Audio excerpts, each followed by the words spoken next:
안녕하세요, 황승민입니다. 법과정치 가르치는 사람이죠. 열심히 하고 계신가요?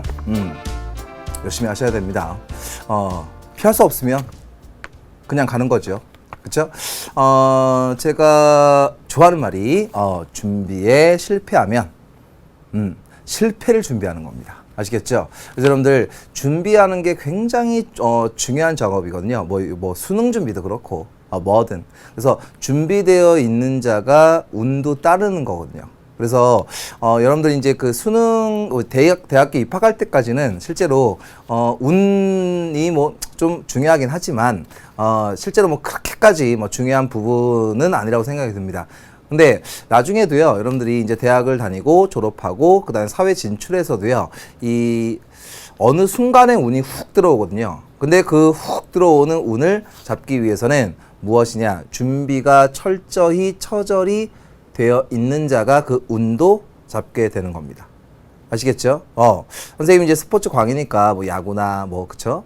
다 좋아하는데 어떤 그 주전 선수가 다쳤을 때요, 2군에 그 후보 선수가 있어요. 후보 선수에게 기회를 딱 줬는데 준비가 정말 잘 돼 있죠. 그래서 그런 선수들은 한 방에 확 그 위로 올라설 수가 있습니다. 그렇죠? 그래서 뭐 넥센의 서건창 같은 선수, 정말 대단한 선수로 지금 됐는데 준비가 잘 되어 있는 그러한 부분이 중요하다라고 생각이 듭니다. 자, 우리가 저번 시간까지 해서요, 이제 두 강에 걸쳐서 근로자, 앞에 근로자는 근로기준법, 뒤에 근로자의 권리는 노동조합 및 노동관계 조정법과 관련되는 내용을 배웠습니다. 이번 시간은요, 사회법 영역에서 아주 중요하고요. 그 다음에 중요도가 더 커지고 있는 소비자의 권리 보호라는 주제를 가지고 정리할 텐데, 그거 하기 전에 우리가 간단하게 OX 정리할게요. 자, 351번입니다. 근로3권은 모든 근로자에게 제한 없이 허용된다. 여러분들 이 교원노조 있죠?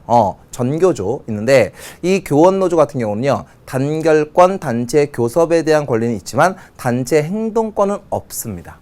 되시겠죠? 그래서 그러한 것들이 있고, 그 다음에 여러분들 그 군인노조 있나요? 군인노조? 없습니다. 공무원노조 있나요? 있습니다. 그렇죠? 전국 공무원 노조라고 하는 노동조합도 있습니다. 하지만 제한 없이 허용되는 건 아니라는 거 기억하셔야 되고요. 그래서 52번. 정당한 쟁행이라면 민형사상 책임이 면제된다. 위법성 조각 사유로서 정당행위에 포함된다. 맞고요. 353번.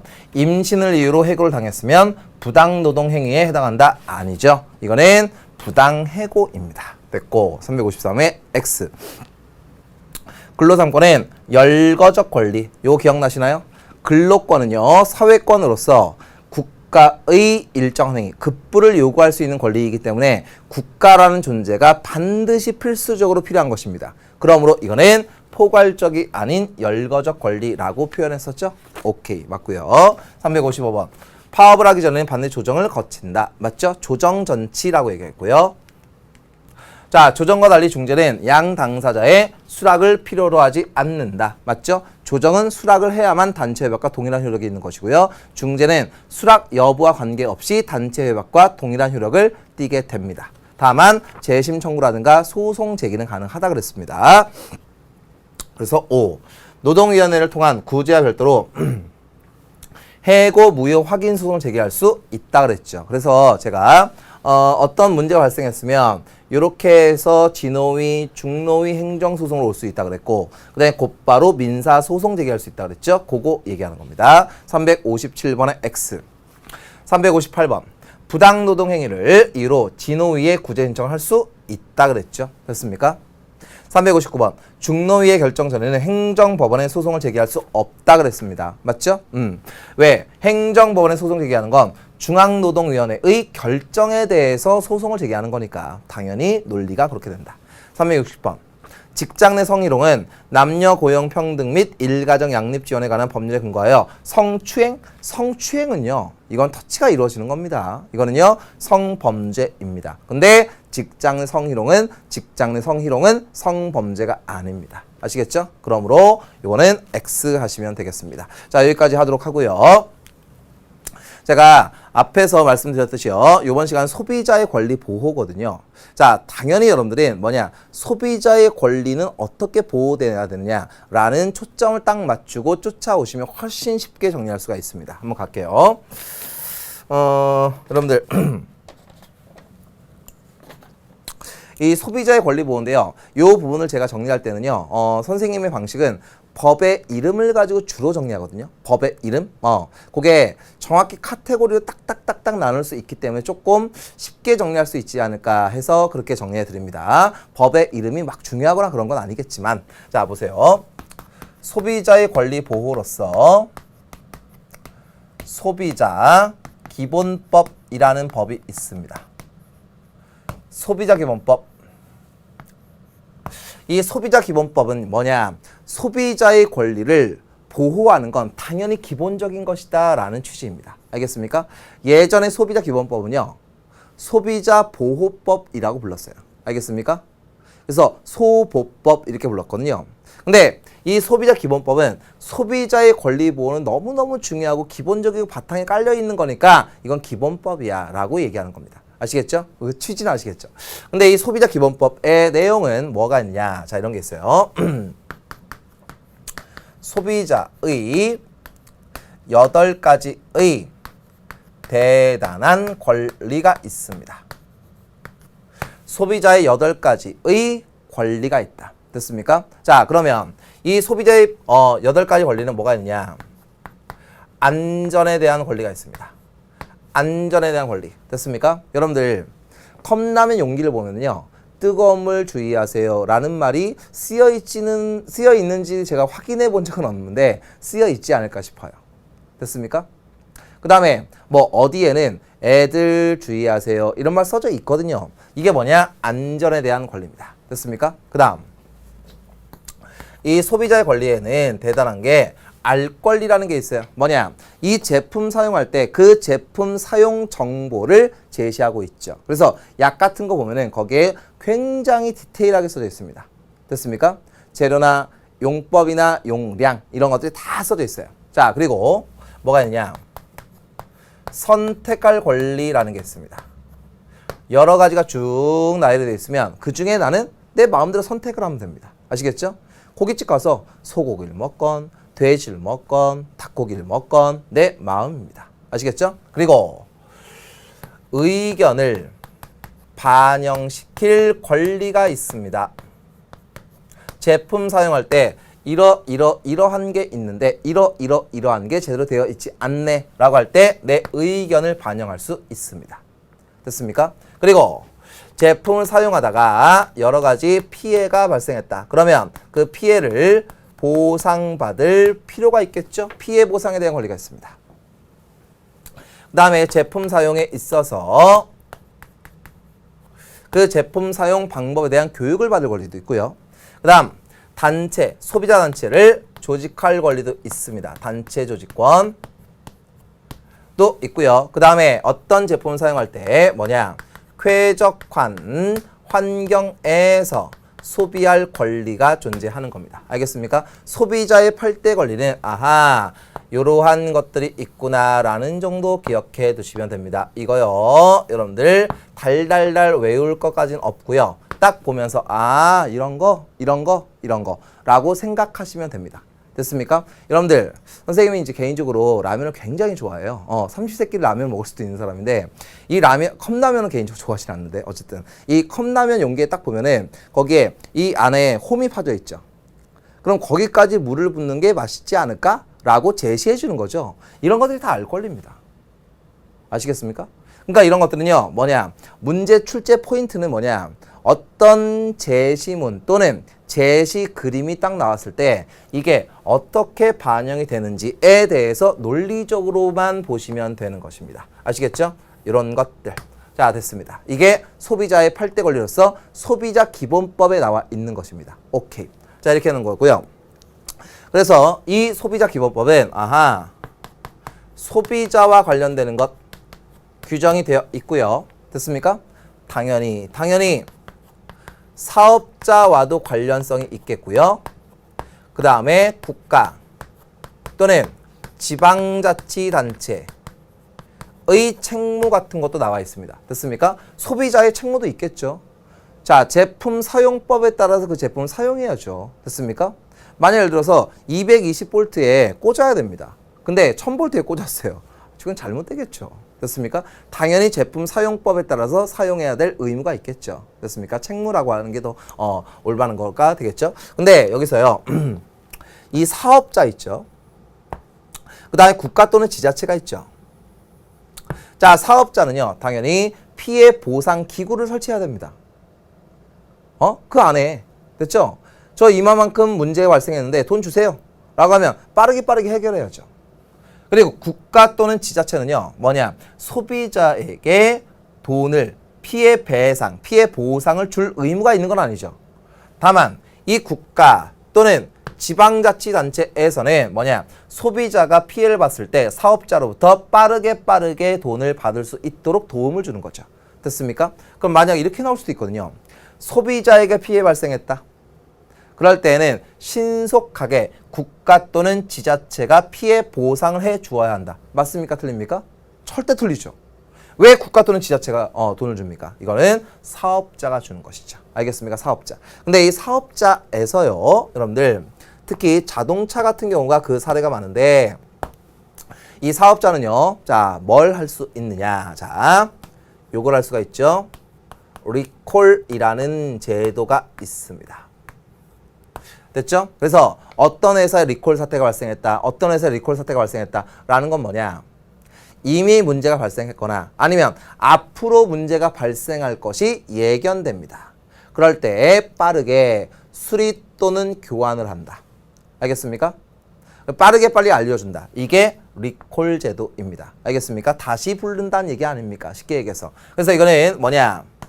여러 가지의 문제를 사전적으로 예방하는 사전 예방적 기능을 수행하는 것, 요게 리콜 제도입니다. 알겠습니까? 뒤에서 배우게 될 제조물 책임법은요, 뭐냐? 제조물을 사용함에 있어서 내가 피해를 보았다 라고 하면 빠르게 피해 배상, 피해 보상을 받을 수 있게 하는 제도. 알겠습니까? 이게 제조물 책임법. 그리고 이건 사전 예방적으로서 리콜 제도라는 게 있다 하는 정도 기억해 두시면 되겠습니다. 됐죠? 오케이.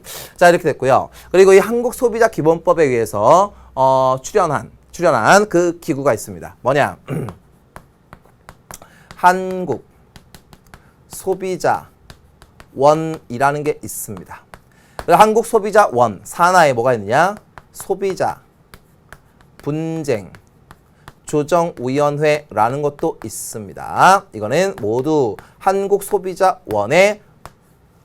원 산하에 있는 기관입니다. 아시겠죠? 다 공법인데 한국 소비자 원은요. 여기 EBS 사옥에서 아주 가까워요. 한 2km? 한 3km? 저기 현대기아자동차 그 사거리가 있거든요. 염곡 사거리라고 하는데 거기에 딱 있거든요. 한국 소비자원. 그래서 코트라, 그다음 한국 소비자원, 그다음 교통안전공단 이렇게 아주 큼지막한 이제 건물들 사이에 한국 소비자원이라고 하는 그 공법인이 딱 있습니다. 아시겠죠? 그래서 한국 소비자원 이렇게 하시면 되겠습니다. 자, 그래서 개인적으로는요, 선생님 집에서 한국 소비자원에 무언가 문제 제기한 게 딱 하나 있었거든요. 어떤 펜션 사용권을 샀었는데 그게 좀 문제가 생겨가지고 거기서 한 번 했었는데 빠르게 해결해 주시더라고요. 실제로. 자, 이게 이 소비자 기본법과 관련되는 것들이다. 됐죠? 자, 이렇게 하시고요. 이제 두 번째. 자, 공정거래법이라는 게 있어요. 이거는요, 자세하게 디테일하게 설명하지 않겠습니다. 요 중에 몇 가지만 포인트만 잡아드릴게요. 자, 이 공정거래법의 자, 정확한 풀네임은 뭐냐면 독점 규제 및 공정거래에 관한 법률입니다. 알겠습니까? 독점 규제 및 공정거래에 관한 법률. 이건데 이 공정거래법은 당연히 뭐냐? 독점 또는 과점의 경우에 규제를 한다는 얘기입니다. 알겠습니까? 독점 과점을 규제한다. 자, 여러분들 독점이 좋은 점도 있거든요. 규모의 경제가 이루어질 수 있죠. 왜? 많이 생산하면 생산할수록 생산 단가가 떨어지게 되죠. 그러므로 소비자에게 더 싼 가격으로 물건, 제품을 공급할 수 있는 장점은 있습니다. 그런데 이 독점 기업 또는 과점 기업 같은 경우에는 뭐냐? 생산량을 과소해서 생산할 수가 있거든요. 왜? 가격을 올리기 위해서. 됐습니까? 자, 그래서 이 과점 같은 경우가 특히 이제 문제점이 발생할 수 있는데, 자, 우리나라에 이 과점 시장들이 꽤 많습니다. 이동통신사, 뭐 자동차 시장 이런 것들이 이제 과점 시장이라고 볼 수 있는데, 이 경우에 뭐냐? 이런 것들이 발생할 수 있죠. 담합 같은 게 발생할 수 있죠. 담합. 이건 뭡니까? 이거는 그 과점 또 다른 기업과 내 기업 서로 간에 약속을 해서 가격을 막 올려버리는 거. 그쵸? 그래서 이거는 담합은 당연히 규제를 해야 됩니다. 됐습니까? 담합 규제. 그래서 막 과징금을 부과합니다. 몇천억 과징금 막 이렇게 하거든요. 자, 그런데 이 담합 같은 거 규제하고요. 그 다음에 또 뭐냐? 자, 허위 과장 광고를 규제합니다. 자, 그래서요. 이 담합을 규제하고 허위 과장 광고 등을 규제하는 공정거래법상 기구가 하나 있습니다. 알겠습니까? 그 기구의 이름은 무엇이냐? 공정거래위원회라고 하는 기구가 있습니다. 막강한 힘을 가지고 있습니다. 공정거래위원회.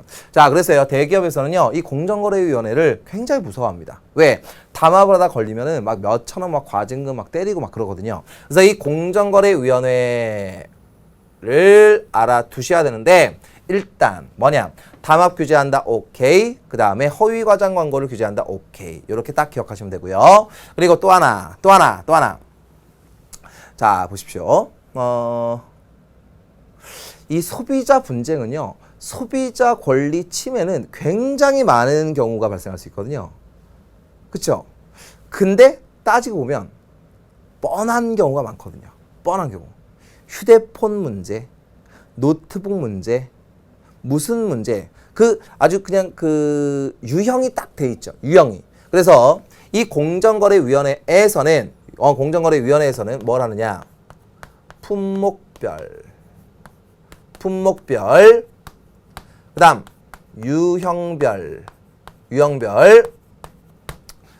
구제, 절차, 구제 방법을 미리미리 사전에 고시하고 있습니다. 다시 한번. 이 공정거래위원회에서는요, 자, 보세요. 품목별로 핸드폰, 뭐 그 다음에 뭐 있습니까? 뭐 스마트폰, 그리고 뭐 노트북, 뭐 자동차, 이런 것들. 그리고 어떤 문제가 발생했을 때 미리미리 구제 절차를, 이 구제 방법을 사전에 고시하고 있어요. 알겠습니까? 이게 공정거래위원회에서 재정고시하는 겁니다. 아시겠죠? 그래서 이 공정거래위원회에서 재정고시하는 요거를 뭐라고 표현하느냐. 자, 보세요. 소비자 분쟁 해결 기준이라고 합니다. 알겠습니까? 소비자 분쟁 해결 기준. 말이 아주 일반적이죠. 소비자 분쟁 해결 기준을 공정거래위원회에서 제정하고 고시합니다. 어려울 거 없죠? 라고 착각하시면 안 됩니다. 시험 문제 딱 나오면은 여러분들 헷갈립니다. 왜? 소비자 분쟁 딱 나왔어요. 그럼 이거를 누가 제정한다고 여러분들 착각할 것 같습니까? 지금 화면에 어딘가에 비스무리한 게 있는데 소비자 분쟁 조정위원회. 조정이 빠졌습니다. 소비자 분쟁 조정위원회. 소비자 분쟁 조정위원회에서 이걸 재정 고시한다라고 딱 매력적으로 오답을 구성하죠. 그럼 여러분들 엄청 걸립니다. 아시겠죠? 한국소비자원이 재정 고시한다. 틀립니다. 이거는 공정거래위원회에서 제정하고 고시한다라는 거 정확하게 암기해 두시기 바랍니다. 됐죠? 오케이. 자, 이게 공정거래법 내용이고요. 그 다음 이쪽으로 알아보세요. 자, 이렇게 카테고리 딱 나눠서 하니까 그 내용이 그렇게 많지는 않다는 거 느낌 좀 오시죠? 그렇게 막 내용이 많고 그렇지 않습니다. 여기는 뭐냐? 전자상거래 등에 관한 법률. 됐습니까? 통신 판매에 대한 법률. 그 다음 다단계 등에 관한 법률. 이런 것들이 쭉 나와 있는데 여기를 한꺼번에 그냥 이렇게 정리해 드릴게요. 청약철회제도라고 한번 그냥 써 드릴게요. 청약철회제도. 자, 이 청약철회제도는 뭐냐? 환불이에요, 환불. 환불입니다. 환불. 자, 그럼 한번 써볼게요. 전자 상거래를 하였습니다. 전자상거래 여러분들 하고 있죠. 전자상거래. 그래서 뭐 무슨 샵 이런 것들이 있죠. 자, 무슨 마켓 이런 거. 전자상거래를 통해서 물건을 샀습니다. 그리고 할부거래를 통해서 제품을 구입하였습니다. 할부거래. 뭐 3개월 할부, 6개월 할부 이런 식으로. 그리고 뭐냐? 이런 거 한번 해볼까요? 통신, 판매를 통한 거래가 이루어졌다. 이런 것들. 됐습니까? 이런 것들 한번 볼게요. 자, 여러분들 이 전자상거래 같은 경우에는요. 여러분들이 컴퓨터를 켜고요. 로그인을 해서 물건을 사는 거죠. 됐습니까? 할부거래. 이거는요. 몇 개월 할부. 좀 구입의사가 굉장히 크죠. 됐습니까? 통신 판매. 이것도 구입의사가 꽤 큰데 여러분들 요거를 반대로 한번 생각해 볼까요? 방문 판매? 한번 보세요. 요 세 가지 하고요. 그 다음에 요 방문 판매를 한번 비교해 보세요. 위에 거하고 아래 거 중에 자, 소비자의 구입 의사가 훨씬 강력했고 소비자가 먼저 판매자에게 들이대서 살려고 의사 표시한 게 위에 거 같습니까? 아래 거 같습니까? 느낌이 위에 거 같죠? 이 아래는 뭡니까? 집에서 라면 끓여 먹고 있는데 띵동 누릅니다. 예, 누구세요? 아, 네. 그 주방에 그 후드 교체 때문에 제가 좀 왔어요. 이래가지고 딱 들어오십니다. 그러면 그 후드 교체를 나는 할 생각이 없었는데 방문 판매 사원이 들어와서 구입하는 경우가 존재할 수 있죠. 됐습니까? 그러면 위에 것과 아래 것의 구별 기준은 누가 먼저 다가섰느냐라는 기준으로 보시면 돼요. 알겠습니까? 그러면 이 전자상거래나 할부거래, 통신판매의 경우에는 이 밑에 방문 판매의 경우보다 청약을 철회하는 환불을 받을 수 있는 기간이 긴 게 합리적입니까? 짧은 게 합리적입니까? 짧은 게 합리적이어야 되겠죠. 됐습니까? 그래서 여기는 인도 1로부터 7일까지 허락해 줍니다. 알겠습니까? 7일. 그리고 방문 판매일 경우에는요. 뭐냐? 14일까지를 철회 기간으로 정합니다. 되시겠죠? 이렇게 됩니다. 그럼 생각해 보십시오. 여러분들이 무슨 마켓, 무슨 몰에서요 물건을 딱 샀어요. 여학생 같은 경우에 뭐 화장품을 딱 샀다고 쳐볼까요? 자, 화장품 뭐 무슨 크림을 샀다. 근데 크림을 한 절반 썼어요. 절반을 며칠 동안 3일 동안 절반을 썼습니다. 친구들 와가지고 한 번씩 막 다 바르고 막 난리가 났어요. 그럼 그 경우에도 철회가 될까요? 안 됩니다. 아시겠죠? 재판매가 불가능하면 안 됩니다. 되시겠죠? 여러분들 CD 있죠? 음악 CD 같은 거. 이런 걸 하나 샀어요. 근데 그걸 막 포장을 뜯고요. 한번 들었습니다. 그런데 그거는 다시 철회가 안 됩니다. 왜냐하면 재판매가 불가능하고요. 복제가 가능한 제품이죠. 이런 것들은 예외적으로 안 되는 거고. 됐습니까? 오케이. 자, 여러분들 포장 박스를 만약에 예를 들어서 여러분들이 운동화를 하나 샀어요. 운동화 사고 싶은 게 하나 있었는데 갑자기 싸게 팔아가지고 이제 한 켤레 샀어요. 포장 뜯었습니다. 뜯고 한번 신어봤습니다. 근데 발볼이 막 넓어가지고 막 신발이 막 터질 지경이에요. 이건 철회가 될까요? 안 될까요? 됩니다. 아시겠죠? 왜? 한 번 신었다고 해서 이게 재판매가 불가능한 건 아니죠. 이런 경우는 되는 겁니다. 무슨 얘기인지 아시겠죠? 오케이. 그래서 이 청약 철회는 이렇게 이루어집니다. 여러분들 TV에서요. 공중파 채널 사이사이에 TV 홈쇼핑이 있죠. TV 홈쇼핑이 있습니다. 그러면 TV 홈쇼핑에서 만약에 여러분들 부 또는 목께서 사고 싶어하는 물건이 딱 나왔습니다. 지금 이제 여름이 다가오고 있으니까 이제 아버님들께서 이제 텐트를 한번 사볼까? 이런 생각을 하실 수도 있죠. 하실 수도 있습니다. 근데 저는 그쵸? 텐트 치는 거 저는 싫어합니다. 저 가가지고 뭐 이렇게 부지런히 하는 걸 좀 개인적으로 싫어하는 사람이라 그래서 이제 하나 살까 말까 고민을 하고 있는데 안 살 것 같아요. 근데 어쨌든 간에 자, 텐트랑 뭐 이렇게 이것저것 장비를 잔뜩 막 모아가지고 대할인해가지고 팔고 있습니다. 그래서 그걸 딱 하나 구입을 했습니다. 도착했어요. 근데 딱 보니까 마음에 안 듭니다. 전화했습니다. 청약철에 환불이요? 라고 얘기하면 환불 될까요? 안 될까요? 됩니다. 아시겠죠? 반드시 서면을 통해서 철회를 하는 건 아닙니다. 전화해서요. 저 그냥 아예 안 쓸게요. 가져가세요. 그럼 가져갑니다. 무슨 얘기인지 아시겠죠? 제가 한 몇 개월? 한 1년 됐나? 쇼파를 하나 샀어요. TV 홈쇼핑으로. 샀는데 거기서 얘기한 게 뭐냐? 그 기사님이 설치를 하고 그러니까 거기다 이제 해놓고 돌아가시기 전까지만 말씀해 주시면 무료로 가져가겠습니다. 라고 얘기를 하더라고요. 됐습니까? 그러면 그 기사분들이 집에 가버렸어요. 그럼 그 경우에 청약 철회가 되나요? 안 되나요? 되죠. 7일 이내 되죠. 다만 뭘 부담해야 됩니까? 소비자가. 배송료를 부담하는 거죠. 무슨 얘기인지 아시겠죠? 자, 이렇게 됩니다. 근데 청약 철회의 경우에는 애매한 경우가 존재하는데요. 만약에 사업자가 있는데 그 사업자가 선생님 전화 안 받아요. 나 환불하고 싶은데 막 7일 또는 14일 이내에 나 환불하고 싶은데 전화 안 받습니다. 그 경우에 아주 좋은 제도가 하나 있죠. 앞에서 배웠습니다. 뭐냐? 내용 증명을 활용하면 됩니다. 어디 가서? 우체국에 가서. 알겠습니까? 내용 증명 우편 이런 걸 활용하는 게 좋죠. 시험지 이렇게 나오면 청약 철회를 위해서는 반드시 내용 증명을 활용해야 된다. 맞습니까? 틀립니까? 그건 틀리죠. 내용 증명 우편을 활용하는 게 바람직한 겁니다. 아시겠죠? 혹시 모르는 사고에 대비해서. 그럼 이거는 내용 증명 우편은요. 뭐냐?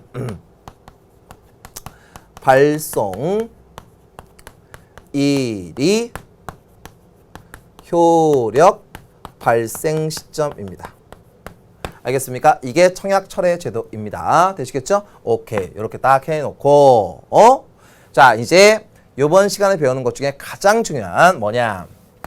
제조물 책임법을 정리합니다. 이 제조물 책임법은요. PL법이라고 하죠. 자, 이 제조물 책임법인데 PL법 그냥 여기다 써놓을게요. PL법. 자, 이렇게 되는데 이 제조물 책임법은요. 뭐냐? 제조물을 만든 제조사가 책임을 진다라는 얘기입니다. 알겠습니까? 근데 이 제조물 책임법은 이런 경우거든요. 자, 볼게요.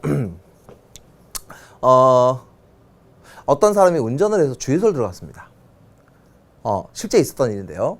주유소에 이제 차로 운전해서 들어갔습니다. 그래서 집안에 어르신이 계시고요. 그리고 이제 운전했던 분이 계십니다. 그래서 이제 주유를 합니다. 근데 어르신이요, 차에서 잠깐 나가셔가지고요, 이제 몸도 풀고 하는데 그 차가 급발진해가지고 아주 큰 사고가 발생했어요. 그 어르신에 대해서. 그러면 실제로 이 경우가 현실에 존재할 수 있거든요. 그러면 그 사고가 딱 났는데 그 운전자 입장에서는 이건 뭐, 그쵸? 어떻게 형용할 수가 없는 사건 아닙니까? 그 경우에 자 보세요. 제조사에 들어가서 그 회사의 기계에는 분명히 고의 또는 과실이 있었을 거야. 그 기계 관리자는 분명히 고의 또는 과실이 있었을 거야. 라는 걸 증명하는 게 가능합니까? 불가능합니까? 불가능하죠. 그 회사에 진입이 안 될 거 아닙니까? 기본적으로. 되시겠죠? 그러면 당연히 이 제조물 책임법은 뭐냐? 자, 이겁니다. 피해자 있죠? 피해자는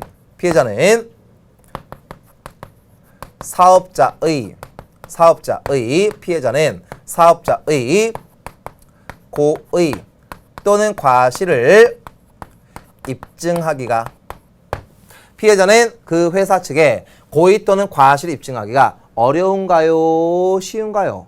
무지하게 어렵죠. 입증이 난해합니다. 거의 불가능하죠. 이거는 거의 불가능하죠. 그래서 뭐냐?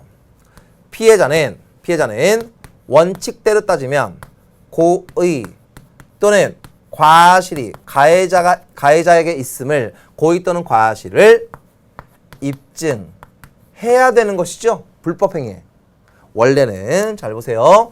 고의 또는 과실을 반드시 입증해야 되는데 이 제조물책임법은 제조사에 고의 또는 과실을 피해자가 입증하는 거 불가능하다. 이게 어떻게 가능하니? 라고 하면서 고의 또는 과실을 입증할 필요 없다라고 얘기합니다. 알겠습니까? 어이? 그러면 결국 이 제조물책임법은 입증할 필요가 없으니 아하 우리가 이렇게 외웠죠. 고의 과실 여부와 상관없이 책임을 지는 무과실 책임의 원칙이 반영되는구나. 기억하셔야 됩니다. 무과실 책임이 반영되는 것. 이게 제조물책임법입니다. 됐죠? 자, 그러면 이런 경우죠. 제가 mp3 플레이어를 하나 샀어요. 그걸 누릅니다. 근데 갑자기 터졌어요. 제가 다쳤습니다. 그러면 그 mp3 플레이어를 제조한 회사는 고의가 있었을까? 과실이 있었을까? 라고 하는 생각을 어떻게 합니까, 제가? 못합니다. 그래서 이거는 무과실 책임으로 딱 해놨는데 그러면서 고의 또는 과실의 입증 책임이 전환된다라고 표현하는 겁니다. 아시겠습니까? 이거는 고의 과실 여부와 관계없이 배상 책임을 물을 수 있다는 얘기입니다. 아시겠죠? 그래서 어떻게 하느냐? 이렇게 합니다. 제조업자에게 책임을 묻습니다. 제조업자의 책임이에요. 됐습니까? 자, 제품의 결함과 나의 손해 발생 간에는 인과관계가 있다라고 1차적으로 추정을 해줍니다. 근데 주장한다고 다 받아주는 건 아닙니까? 아니겠죠? 예를 들어서 제가 이런 식인 거죠. 제 차가 지금 집에 있는데 지금 EBS 촬영하러 왔습니다. 근데 집에 있던 차가 터져가지고 제가 다쳤다고 주장합니다. 지금 여기서 20km 떨어졌는데 우리 집이 말이 안 되는 것이죠. 이런 것들까지 다 인정해 주는 게 아니죠. 1차적으로 추정을 하는데 만약에 정말 인과성이 없으면 그거는 못 받는 거죠. 됐습니까? 자, 제조업자에게 책임이 있습니다. 그런데 제조업자가 없어진 경우도 존재하죠. 그리고 제조업자가 누군지 애매할 때도 있겠죠. 그럴 때 N은 뭐냐? 유통업자에게도 책임을 물을 수 있습니다. 됐습니까? 그리고 제조물책임법 상으로 책임을 물을 수도 있고요. 그리고 민법을 통해서도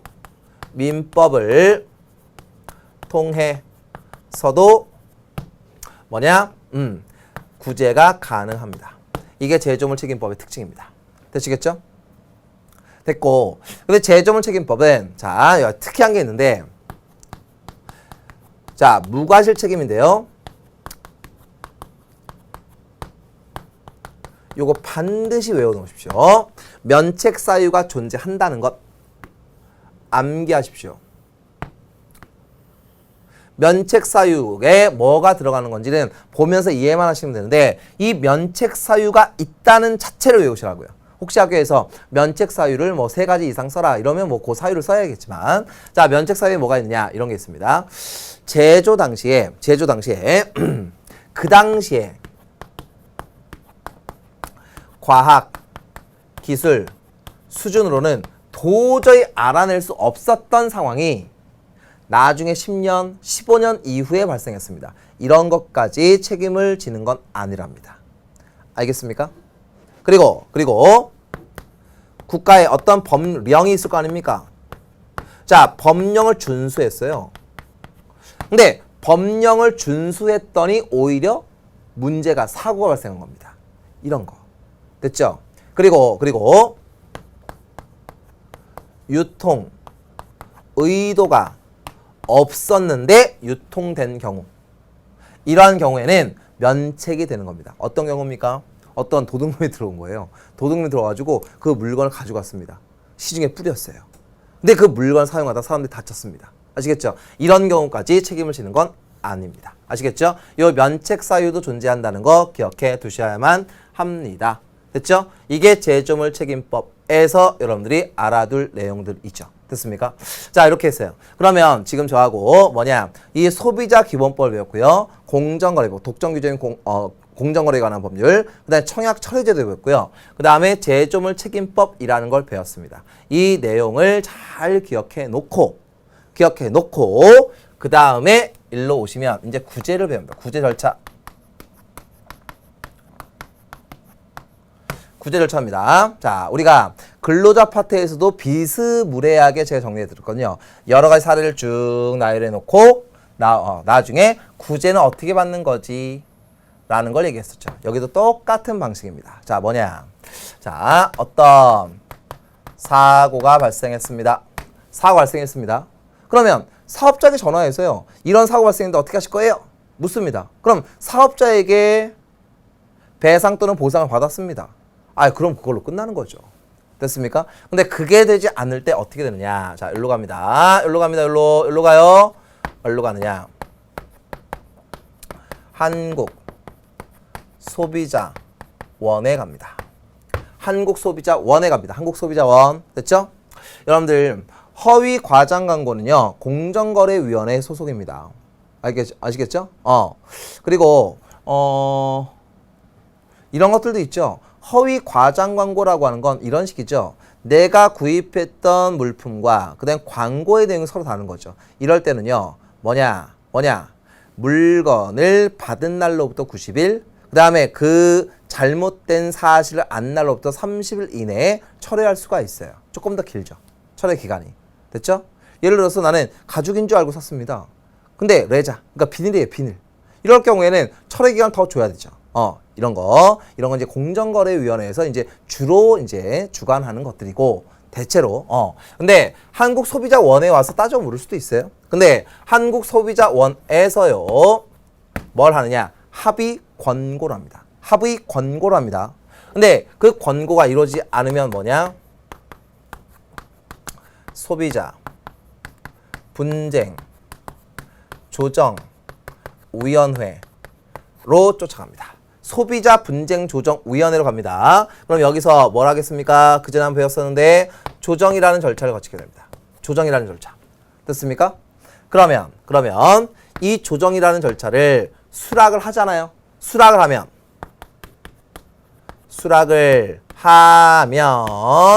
앞에 배웠네요. 재판상 화해의 효력이 발생하는 것입니다. 됐습니까? 오케이.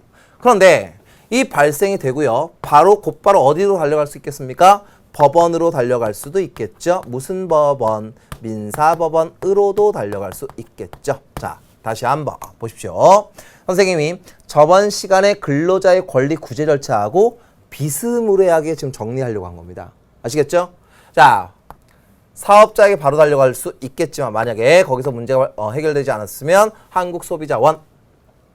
한국소비자원에서 그 사업주와 사업자와 소비자 간의 합의를 권고합니다. 그런데 합의가 제대로 이루어지지 않으면 조정이라는 절차를 거치게 됩니다. 됐죠? 그리고 조정이라는 절차를 받아들이면, 수락을 하면 재판상 화해가 됩니다. 만약에 수락을 하지 않으면 어떻게 되겠습니까? 법원으로 달려가도 되겠죠. 됐습니까? 이렇게 됩니다. 결국 민사재판이라고 하는 건 문제가 발생했을 때 바로 달려갈 수도 있겠고요. 그다음 나중에 문제 해결이 제대로 되지 않았을 때 달려갈 수도 있는 것이다. 됐습니까? 이렇게 이루어지는 것입니다. 됐죠? 이렇게 됩니다. 자, 그러면 여러분들 자 보세요. 바로 민사법원 가도 되잖아요. 왜 복잡하게 이렇게 막 가는 겁니까? 사람들은 바로 오는 거와 그 다음에 이렇게 오른쪽으로 도는 거랑 어딜 많이 갈까요? 오른쪽으로 많이 가겠죠. 왜? 민사법원 가면 또 변호사를 또 뭐 선임하는 게 좋고 하니까 돈도 많이 들겠죠. 됐습니까? 자, 요게 구제 절차이다라고 하는 거 기억해 두시면 되겠습니다. 할 만하신가요?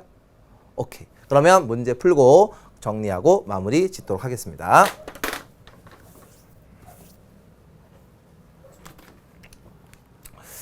자, 문제 한번 보겠습니다.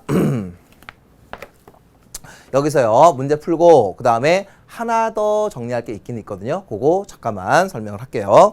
자, 몇 페이지냐? 230쪽입니다. 230쪽에 기본 문제 5번. 자, 가와 나가 있습니다. 소비자와 사업자 간의 자율적 합의.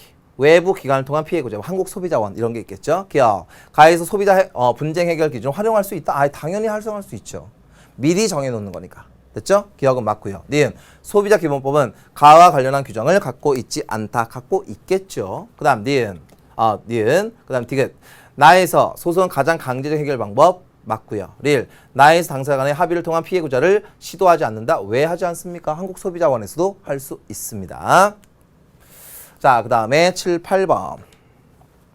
제조업자가 제조물의 결함을 발견했을 때 공개적으로 해당 결함 사실을 알린 뒤 제품을 회수하거나 수리 교환 등의 적절한 조치를 한다. 이게 리콜 제도죠. 리콜.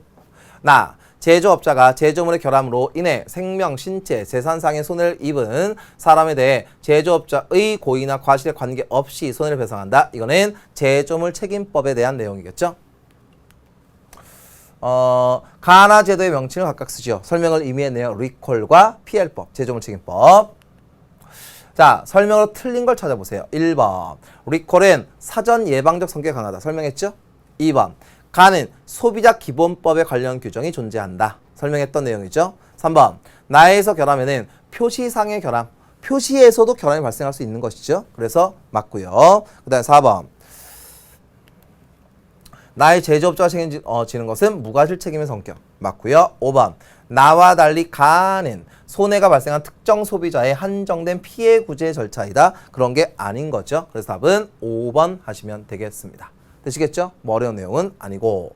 그 다음 9번 문제. 이거는 선생님이 설명을 조금 더 부연을 해 드릴게요. 이거는 A는 국민에게 발생하는 사회적 위험을 보험의 방식으로 대처한다. A는 이거는요. 이게 뭐냐? 사회보험입니다. 사회보험. 그다음에 B는 국가 지자체의 책임하에 생활 능력이 없거나 생활이 어려운 국민의 최저 생활을 보장하고 자료를 지원한다. 이거는 공공부조 시스템입니다. A에 드는 비용은 사용자, 피용자 및 자영업자가 부담하는 것을 원칙으로 하되 관계법령에서 정하는 바에 따라 국가가 그 비용의 일부를 부담할 수도 있다. B 및 관계법령에서 정하는 일정 소득 수준 이하의 국민에 대한 사회 서비스에 드는 비용의 전부 또는 일부는 국가와 지자체가 부담한다. 이 내용 제가 잠깐만 부연을 좀 해드릴게요. 뭐냐? 잘 보세요. 이건 사회보장기본법에 규정된 내용입니다. 사회보장기본법. 자, 먼저 사회보험이 있습니다. 그 다음에 공공부조가 있습니다. 자, 요 두 가지를 한번 구별 한번 해봅시다. 자, 이 사회보험이라고 하는 거는 뭐냐? 사회적 위험 요소를 보험이라는 방식을 빌어서 미리미리 예방하고 나중에 해결하는 것입니다. 보험이라는 방식이에요. 알겠습니까? 이거는 선생님이나 감독님이나 PD님이나 다 여기에 관련이 있어요. 근데 이 공공부조 시스템이라고 하는 건 무엇이냐? 이거는 생활 능력이 부족하거나 생활 능력이 없는 분들을 도와주는 겁니다. 알겠습니까? 자, 그러면 이 사회보험 시스템에 들어가는 거 뭐가 있느냐? 연금보험이 있습니다. 그 다음에 건강보험이 있습니다. 그 다음에 고용보험이 있습니다. 그 다음에 산재보험이 있습니다. 이게 4대 보험이라고 합니다. 사회보험의 4대 보험. 그리고 이 공공부조는 뭐냐? 기초생활보장입니다. 기초생활보장. 됐죠? 이렇게 이루어집니다. 자, 그러면 여러분들 공공부조는요. 뭐냐? 이 생활 수준의 삶의 질을 올려주는 거죠. 최저한도의 생활 수준만큼 올려줘야죠. 됐습니까? 이게 기초생활보장입니다. 근데 이 연금보험이라든가 건강보험이라든가 고용보험이라든가 산재보험은 이 산재가 뭡니까? 산업재해. 일을 하다가 다친 거. 이런 경우 이거는 나도 돈을 냅니다. 알겠죠? 회사도 돈을 냅니다. 국가도 돈을 내는 경우도 존재할 수 있습니다. 이거는 뭐냐? 돈을 나중에 받는 사람 있죠? 수익자, 돈을 받는 사람. 수익자가 스스로 부담한다라는 수익자 부담의 원칙이 적용되는 것이죠. 알겠습니까? 수익자 부담의 원칙. 돈을 받는 사람이 돈을 내는 거. 연금 내죠? 연금보험, 건강보험 내죠? 이런 것들. 근데 이 공공부조 시스템은 수익자 부담의 원칙이 아닌 거죠. 됐습니까? 이렇게 기억을 해두시면 되겠습니다. 사회보험과 공공부조, 사회보장과 관련 있는 내용입니다. 자, 그럼 다시 한번 가봅시다. 자, 국민연금은 A에 해당하지 않는다라고 되어 있습니다. 231쪽이죠? 자, 해당이 되죠? 그 다음 니은 B의 지원을 받는 사람 심사를 통해 당연히 선정되겠죠. 아무나 주는 게 아니죠. 그 다음 디귿 A와 달리 B는 수익자 부담의 원칙이 적용된다. 반대가 되게 되겠죠. 리을 A, B는 사회보장 기본법 정한 사회보장에 해당한다. 맞는 얘기입니다. 그래서 지금 9번 문제까지 했고요. 그 다음 심화 문제 4번 문제입니다. 자, 그림은요. 소비자 분쟁에 대한 구제 절차이다. 피해 구제 신청 소비자. 사실조사 한국소비자원, 합의안을 권고한다 한국소비자원. 근데 이 한국소비자원의 합의 권고를 받아지지 않았습니다. 그러면 조정 신청을 해서 소비자분쟁조정위원회로 가게 됩니다. 됐죠? 1번 가는 피해 당사자인 소비자만 할 수 있습니까? 아니죠. 여러분들 국가, 지자체, 사업자도 할 수 있습니다. 1번 틀리고 2번 나 소비자의 주장이나 사업자의 해명을 왜 배제합니까? 아, 이렇게 좀 해주세요. 이런 문제가 발생했어요. 이런 걸 다 받아들이는 거 아닙니까? 그런 다음에 사실 조사하는 거죠. 그 다음에 3번 다는 주로 사업자의 과실 여부 및 과징금 부과에 대한 내용을 얘기하고 있습니다. 여기는 뭐냐? 합의안을 권고하는 거죠. 합의하세요. 아유, 왜 그러세요? 싸워봐야 뭐합니까? 좋은 게 좋은 건데 이런 거 아닙니까? 그쵸? 그 다음 4번 라에서 소비자분쟁조정위원회는 사실조사 및 시험검사 등을 추가로 실시를 해야죠.